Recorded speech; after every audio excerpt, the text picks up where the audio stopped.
Bismillahirrahmanirrahim. Alhamdulillahirrabbilalamin. Wassalatu wassalamu ala asrafil anbiya'i wa mursalin Sayyidina Muhammadin wa ala alihi wa sahbihi ajma'in. Amma ba'du. Di sini saya membuat video untuk mengikuti ujian tengah semester ganjil Islamic Marketing Management dengan dosen pembina Pak Adi Mursalin. Nama saya Fira Amalia Iranda dengan nomor induk mahasiswa 12016130, kelas akuntansi syariah 3B. Mungkin saya langsung saja menjawab soal tersebut. Saya menghadiri Zoom meeting sudah 8 kali. Alasan saya mengikuti perkuliahan tersebut karena saya ingin mempelajari materi-materi yang setiap pertemuannya dan ingin mengikuti mata kuliah Islamic Marketing. Dan saya sudah membaca RPS-nya, di mana di RPS tersebut mahasiswa itu wajib memahami pembelajaran di setiap pertemuannya. Mahasiswa akan memperoleh materi mengenai konsep pemasaran Islam, makasih syariah, peran pemasaran Islam, pengembangan strategi, tabayun, terus riset pemasaran, terus membangun nilai loyalitas dan kepuasan pelanggan, dan masih banyak lagi sampai ke pembelajaran terakhir. Dan setelah materi, saya pasti akan membuat video. Dan video yang telah saya buat yang pertama itu konsep manajemen pemasaran Islam. Nah, yaitu pemasaran atau marketing syariah sebuah disiplin bisnis strategi yang mengarahkan proses pencipta, penawaran, dan perubahan value yang dimana keseluruhan prosesnya sesuai dengan akad dan prinsip-prinsip muamalah. Dan yang kedua yang saya buat videonya makasih syariah dengan akad dan prinsip muamalah. Makasih syariah secara bahasa adalah tujuan. Nah, tujuan utama dari makasih syariah adalah merealisasikan kemanfaatan untuk umat manusia, baik urusan dunia dan maupun akhirat. Yang ketiga, peran pemasaran dalam Islam. Pemasaran berperan dalam syariah diartikan perusahaan yang berbasis syariah yang diharapkan itu dapat bekerja dan bersikap profesional dalam bisnis. Yang keempat, video yang saya buat itu pengembangan strategi dan pemasaran dalam Islam. Nah, strategi pemasaran syariah antara lain dengan melakukan segmentasi, targeting, positioning pasar dengan melihat pertumbuhan pasar, keunggulan kompetitifnya, dan situasi persaingan. Yang kelima, tabayun. Nah, salah satu etika komunikasi yang sesuai ajaran Islam dan secara tegas juga diatur dalam kode etik jurnalistik di Indonesia. Terus yang keenam, video yang saya buat riset pemasaran Islam. Perlunya riset dalam pemasaran untuk memahami hubungan antara Islam, konsumsi, dan target pemasaran. Video yang saya buat cuma 6. Yang duanya yang terakhir, yang nomor pertemuan ke-7 saya belum buat. Terus yang dalam menjawab soal, saya belum pernah menjawab soal, saya belum aktif. Terus langsung bagian B. Surah Al-Jumu'ah ayat 10. Bismillahirrahmanirrahim. Fa'idza qudiyat salatu fantashiru fil ardi wabtaghu min fadlillahi wazkurullaha katsiran la'allakum tuflihun. Apabila sholat telah dilaksanakan, maka bertebaranlah kamu di bumi, carilah karunia Allah dan ingatlah Allah banyak-banyak agar kamu beruntung. Surah Al-Maidah ayat 2. Ya ayyuhallazina amanu la tuhillu sya'airallahi wala syahrul harama walal hajji walal qalaida wala aminal baital harama yabdakhuna fadlan min rabbihim wa ridwana wa iza halaltum fastadu wa la yajrimannakum syana'anu qaumin an saddukum anil masjidil harami an ta'tadu wa ta'awanu 'alal birri wat taqwa wa la ta'awanu 'alal ismi wal udwan wattaqullaha innallaha syaddul 'iqab. Wahai orang-orang yang beriman, janganlah kamu melanggar syiar-syiar kesucian Allah, dan jangan melanggar kehormatan bulan-bulan haram. Jangan mengganggu hadiah hewan-hewan kurban dan qalaid, hewan-hewan kurban yang diberi tanda, dan jangan pula mengganggu orang-orang yang mengunjungi Baitul Haram. Mereka mencari karunia dan keridhaan Tuhannya. Tetapi apabila kamu telah menyelesaikan ihram, maka bolehlah kamu berburu. Jangan sampai kebencianmu kepada suatu kaum karena mereka menghalang-halangimu dan dari Masjidil Haram, mendorongmu berbuat melampaui batas, dan tolong menolonglah kamu dalam mengerjakan kebajikan dan takwa, dan jangan tolong menolong dalam berbuat dosa dan pemusuhan. Bertakwalah kepada Allah, sungguh Allah sangat berat siksaannya. Nah, hubungan kedua surah ini dengan pemasaran adalah Islam mencintai seorang muslim yang giat beribadah, bekerja, mandiri, apalagi rajin memberi. Nah, bekerja dalam pandangan Islam begitu tinggi derajatnya hingga Allah dalam Al-Quran menggandengkan dengan jihad memerangi orang-orang kafir. Konsep pemasaran dalam Islam. Nah, surah yang terkandung qala laqad zalamaka bisu'alina jatika ilani aji wa inna katsiran minal khulata'i la yabghi ba'duhum 'ala ba'din illa allazina amanu wa amilus solihati wa qalilum ma hum wa zanna Dawudu annama fatannahu fastaghfara rabbahu wa kharra raki'an wa anab. Yang dimana artinya Daud berkata, sesungguhnya dia telah berbuat zalim kepadamu dengan meminta kambingmu itu untuk ditambahkan kepada kambingnya, dan sesungguhnya kebanyakan dari orang-orang yang berserikat itu sebahagian mereka berbuat zalim kepada sebagian yang lainnya, kecuali orang-orang yang beriman dan mengerjakan amal yang soleh, dan amal sedikitlah mereka ini. Dan Daud mengetahui bahwa kami mengujinya, maka ia meminta ampun kepada Tuhannya, lalu mensyukuri sujud dan bertaubat. Saya setuju kenapa Islam itu adalah jiwa dari bisnis. Nah, karena bahwa Islam jiwa dari bisnis dan pemasaran, karena Islam adalah strategi bisnis. Mengapa saya bisa mengatakan seperti itu? Karena dalam Islam berbisnis atau dalam pemasaran memiliki etika dalam pemasaran, yang dimana strategi pemasaran dalam Islam sudah menaungi seluruh aktivitas dalam perusahaan, yaitu prosesnya, menciptakan, menawarkan, pertukaran, nilai, dan masih banyak lagi seperti itu. Yang keempat, surah Al-Baqarah ayat 282. Bismillahirrahmanirrahim.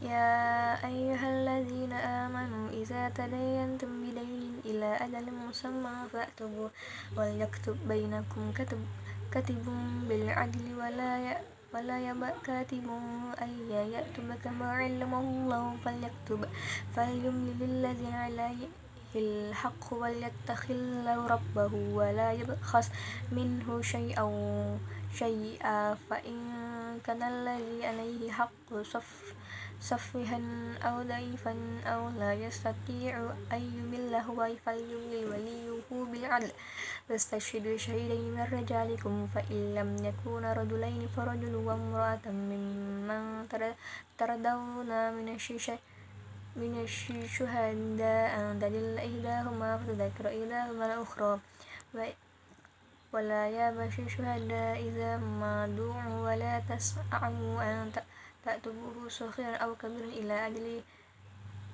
zalikum aqsatu innallaha wa aqwamu lisyahadati wa atna ala tartabu illa an takuna tijaratan hadiratan tudiruna bainakum falaysa 'alaykum junahun alla ta'tabuha wa ashahidu idza tabayyantum wa la yudarra kadibu wa la shahid wa in taf'alu fa innahu fusuqun bikum wattaqullaha wa yu'allimukumullahu wallahu bikulli syai'in 'alim. Nah, dalam surah tersebut Allah Subhanahu wa taala memerintahkan untuk melakukan penulisan secara besar atas segala transaksi yang pernah terjadi selama melakukan muamalah. Dalam hal ini Allah sudah menggaris besarkan bahwa konsep akuntansi adalah penekanan pada penanggung-jawaban, keadilan dan kebenaran. Seperti itu. Dari sisi daruriyat, ilmu maqasid bertujuan untuk melindungi 5 hal primer. Melindungi agama, jiwa, akal, harta, dan kehormatan. Melindungi di sini bisa berarti menjaga agar lima tersebut tidak terancam musnah, atau melindungi agar ia tetap eksis dan selalu berkembang. Nah, itu kan maqasid juga disebut dengan tujuan kan. Dalam istilah ulama maqasid, mereka menyebutnya dengan hifzu ad-durriyatul khamsah min janibil wujud wa min janibil adam. Terus riba, kata riba dalam bahasa Arab dapat berarti tambahan meskipun sedikit di atas jumlah yang dipinjamkan, hingga mencakup sekaligus riba dan bunga. Riba dapat pula dipahami hanya sebatas pada nilai tambah dari nilai pokok dalam suatu akar perekonomian.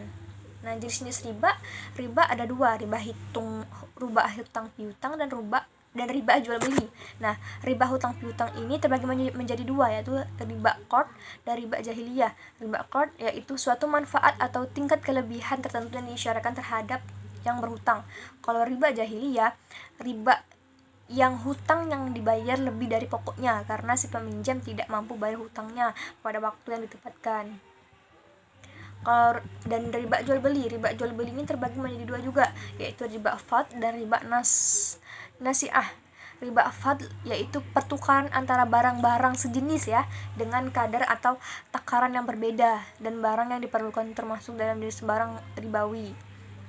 Terus riba nasi'ah yaitu penangguhan, penyerahan atau penerimaan jenis barang ribawi dengan jenis barang ribawi lainnya, berarti barangnya berbeda.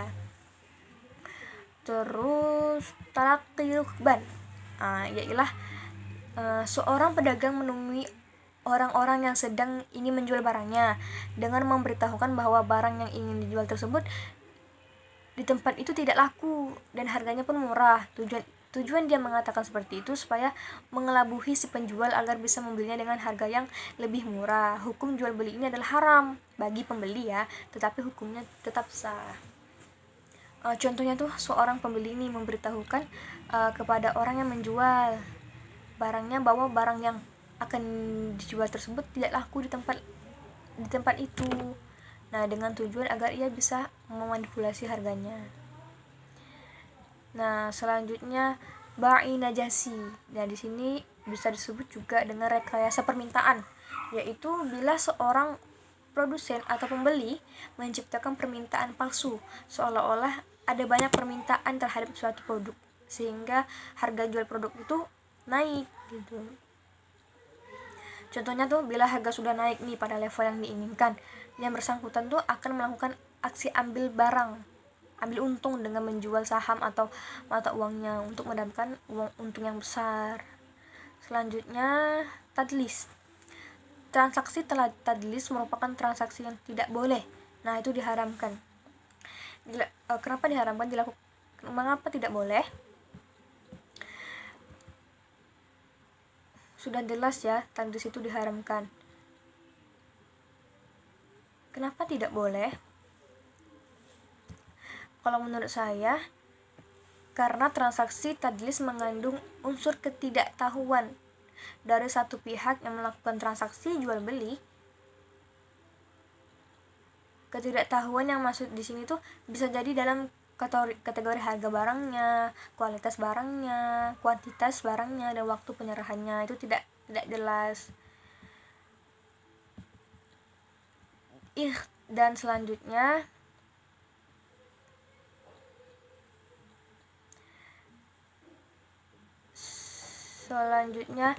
ikhtikar adalah suatu kegiatan membeli suatu barang dalam jumlah banyak dan hanya akan dikeluarkan pada saat harga barang tersebut naik.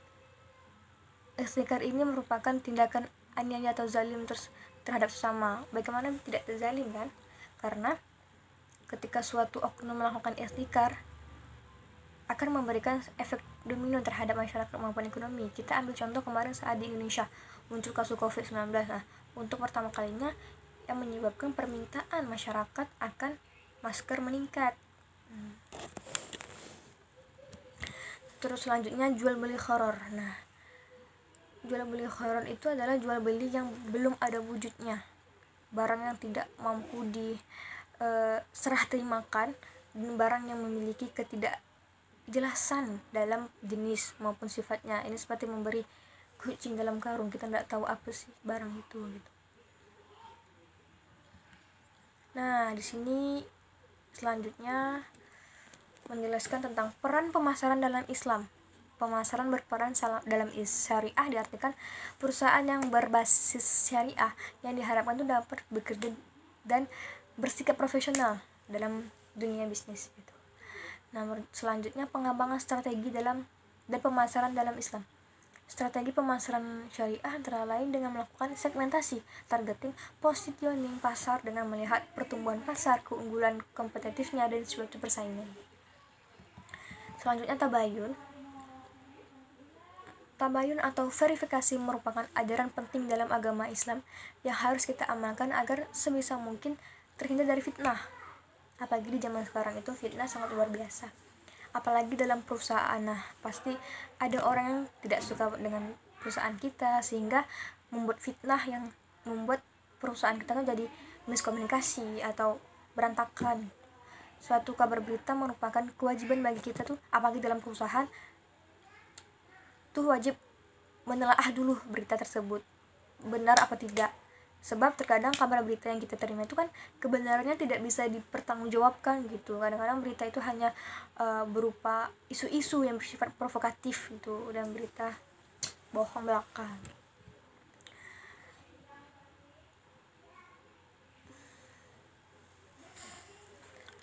Terus ya ayyuhalladzina amanu idza darabtum fi sabilillahi fatabayyanu wa la taqulu liman alqa ilaikum assalama lasta mu'minina tabtaghuna 'aradal hayatid dunya fa innallaha maghanimu katsira kadzalika kuntum min qablu famanallahu 'alaikum fatabayyanu innallaha kana bima ta'maluna khabira. Ini menjelaskan tentang tabayun. Pada ayat ini tuh Allah memberikan peringatan kepada kaum muslim untuk berhati-hati agar tidak terjumus ke dalam pembunuhan. Salah satu kesempatan yang memungkinkan terjadinya pembunuhan dengan sengaja itu ialah pada waktu terjadinya peperangan dengan seseorang atau sekelompok yang tidak dikenal. Ada banyak alasan mengapa kita perlu mempelajari riset pemasaran.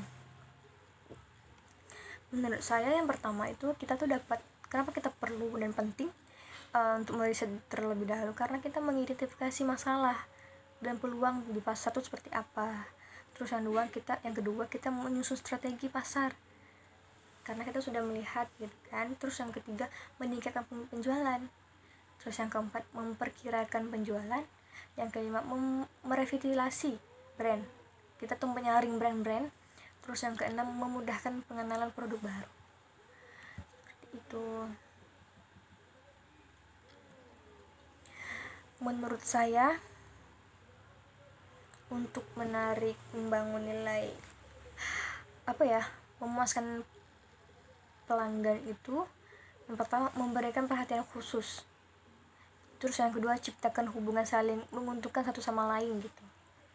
Terus lakukan follow up pasca penjualan. Terus yang keempat tawarkan program menarik untuk menjaga loyalitas konsumen. Terus yang kelima memberikan keuntungan kepada pelanggan setia Anda. Terus melayani pelanggan tuh dengan baik gitu.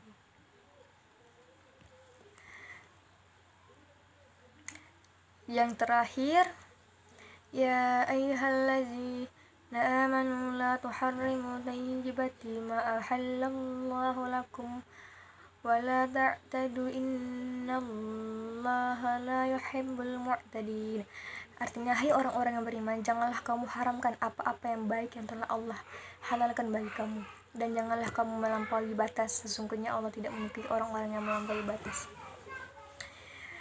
Demikianlah jawaban yang dapat saya sampaikan. Sebelumnya saya mohon maaf yang sebesar-besarnya apabila di dalam penyampaian tadi mungkin ada kesalahan kata atau beberapa pernyataan yang mungkin kurang tepat. Saya ini hanya manusia biasa yang tidak luput dari kesalahan.